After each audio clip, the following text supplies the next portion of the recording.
오늘도 말씀과 기도로 이 자리에 오신 분들을 환영합니다. 역대상 29장 20절로부터 30절. 끝이 아름다운 인생을 사모하라. 지금부터 본문을 읽겠습니다. 다윗이 온 회중에게 이르되 너희는 너희 하나님 여호와를 송축하라 하매 회중이 그의 조상들의 하나님 여호와를 송축하고 머리를 숙여 여호와와 왕에게 절하고 이튿날 여호와께 제사를 드리고 또 여호와께 번제를 드리니 수송아지가 1000마리요 순양이 1000마리요 어린 양이 1000마리요 또 그 전제라. 온 이스라엘을 위하여 풍성한 제물을 드리고 이날의 무리가 크게 기뻐하여 여호와 앞에서 먹으며 마셨더라. 무리가 다윗의 아들 솔로몬을 다시 왕으로 삼아 기름을 부어 여호와께 돌려 주권자가 되게 하고 사독에게도 기름을 부어 제사장이 되게 하니라. 솔로몬이 여호와께서 주신 왕위에 앉아 아버지 다윗을 이어 왕이 되어 형통하니 온 이스라엘이 그의 명령에 순종하며 모든 방백과 용사와 다윗 왕의 여러 아들들이 솔로몬 왕에게 복종하니 여호와께서 솔로몬을 모든 이스라엘의 목전에서 심히 크게 하시고 또 왕의 위엄을 그에게 주사 그전 이스라엘 모든 왕보다 뛰어나게 하셨더라. 이새의 아들 다윗이 온 이스라엘의 왕이 되어 이스라엘을 다스린 기간은 40년이라. 헤브론에서 7년간 다스렸고 예루살렘에서 33년을 다스렸더라.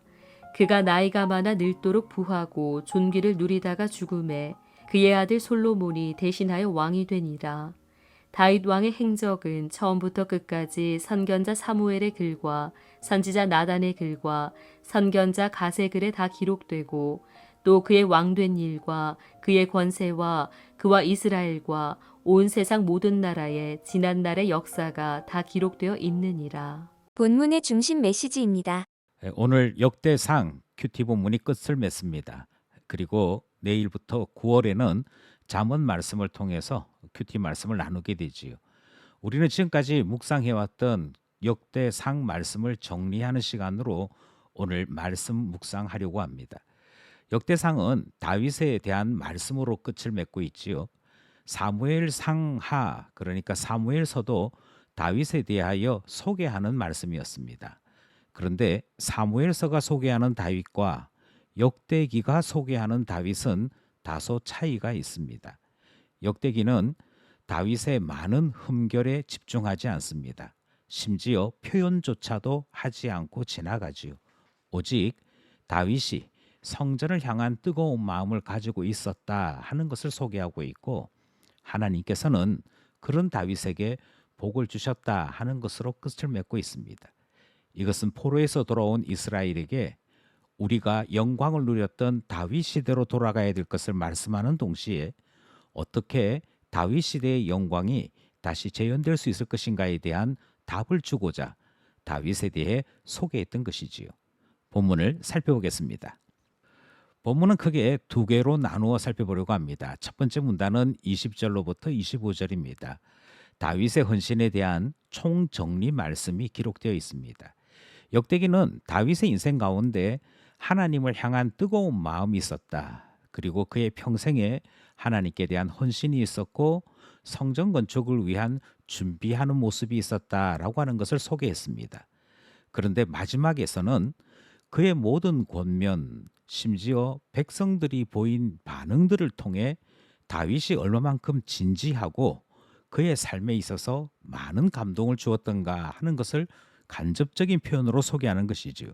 이것이 중요합니다. 이스라엘은 모세 시대로부터 시작을 해서 널풀순종으로 소개되는 사람들이었습니다. 그런데 이 사람들마저도 감동을 받고 헌신했다면 그것은 아마도 다윗의 진심이 또 하나님께서 이스라엘에게 내려주시는 은혜가 있기 때문이었다. 그 말씀을 첫 번째 문단이 전하고자 하는 것이지요. 다윗은 하나님께 받은 은혜를 갚고자 했습니다. 그런 다윗을 보았던 이스라엘 백성들이 똑같은 반응을 보이고 또 그것을 진심으로 표현하는 것이 첫 번째 문단에 기록되어 있습니다. 그러자 다윗도 이스라엘 백성을 향하여 하나님을 송축하라 하는 말씀을 전하고 있지요. 백성들은 다윗의 이 말에 순종했으며 그들이 엄청난 재물로 하나님께 영광을 돌려드렸고 이어서 주권자를 위하여 왕을 세우고 사독을 제사장으로 세우는 모든 과정에 헌신하고 순종하는 모습이 기록되어 있습니다.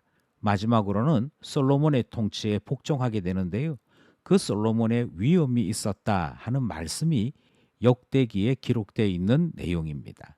다윗을 통하여 이스라엘이 어떻게 변했는지 그리고 그 아들 솔로몬도 어떻게 변화되었는지를 소개하는 첫 번째 문단 말씀입니다. 둘째 문단은 26절로부터 30절입니다. 이 둘째 문단에서는 다윗의 인생 전반이 소개되고 있습니다. 다윗에 대하여 맨 처음 소개하는 것은 이새의 아들이었다 하는 말씀이지요. 항상 이새의 아들이라고 하는 이 소개에 따르는 수식어가 있습니다. 그것은 미약한 집안 또 미미한 집안이었다 하는 말이고요.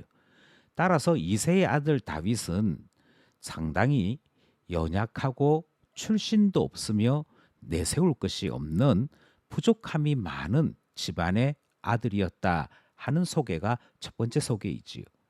그런데 이 소개를 다윗에 대한 첫 번째 소개로 전달하는 것은 바벨론에서 돌아온 이스라엘의 모습이 마치 이새의 아들 다윗과 같았기 때문입니다. 역대기는 이렇게 시작을 했던 다윗에 대한 소개에서 두 번째 소개 부분에서는 반전적인 표현이 등장하기 시작합니다. 그는 나이가 많아 늙도록 부하고 종기를 누리다가 죽게 되었다.